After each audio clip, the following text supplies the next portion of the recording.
So much you don't know.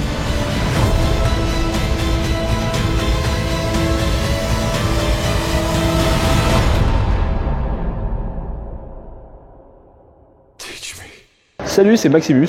Salut, c'est Decade. On vient de voir Doctor Strange et on vous dit ce qu'on en a pensé en 5 points. Point numéro 1, l'aspect visuel du film. Alors la réalisation est un peu plate, mais heureusement les effets spéciaux sont vraiment sympas, mais parfois c'est un peu too much et ça nuit à la lisibilité de l'action. On en a vraiment pour son argent niveau visuel. Par contre, à partir du moment où les superviseurs des effets spéciaux passent la main au réalisateur du film, on se rend compte que, encore une fois, on a un film Marvel qui manque d'un vrai réal aux commandes. Point numéro 2, le scénario. Alors moi j'ai trouvé l'histoire vraiment sympa, c'est un peu initiatique comme histoire. C'est bien fichu même si parfois ça m'a fait penser un petit peu à Batman Begins. Mais l'histoire est chouette, la mise en place du caractère est chouette et ça se déroule bien. Et en plus il y a une fin qui est plutôt originale. Mais le mauvais côté, je dirais que j'ai pas été très emballé par les motivations du méchant. J'étais un peu perdu dans tous les noms, les univers, les trucs, la menace. J'ai pas bien saisi tout ça, pour moi c'était pas ouf à ce niveau-là. Point numéro 3, l'humour. Alors l'humour qui a une place particulière dans le film, il y en a beaucoup.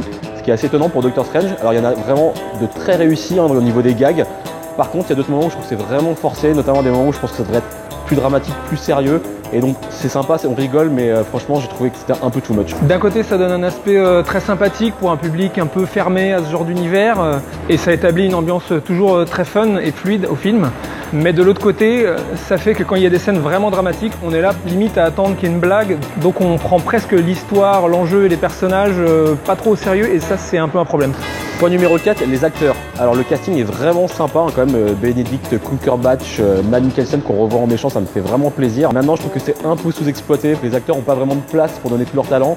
On a beaucoup parlé de whitewashing concernant le casting du personnage de Tilda Swinton, alors de remplacer un personnage a priori asiatique par un personnage anglais, mais au final leur but c'était de montrer que les sorciers étaient une caste complètement cosmopolite. Point numéro 5, la place du film et d'une manière plus générale la place des productions Marvel aujourd'hui dans le cinéma.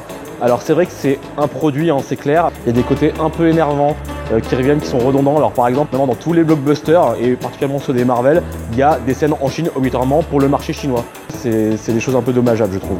On est un peu en pleine comic-exploitation en ce moment, c'est-à-dire que si on est ultra fan de comics, on a tout plein de petits produits en ce moment au cinéma, assez différents, assez variés, du sérieux, du fun. Mais personnellement je suis un peu plus client d'un cinéma d'action d'auteur, on va dire, avec des James Cameron, des Steven Spielberg, des McTiernan, qui amènent beaucoup plus d'émotions dans leurs films. En conclusion, c'est un Marvel certes, mais c'est plutôt un bon Marvel, on est quand même dans le haut du panier avec des choses un peu sympas.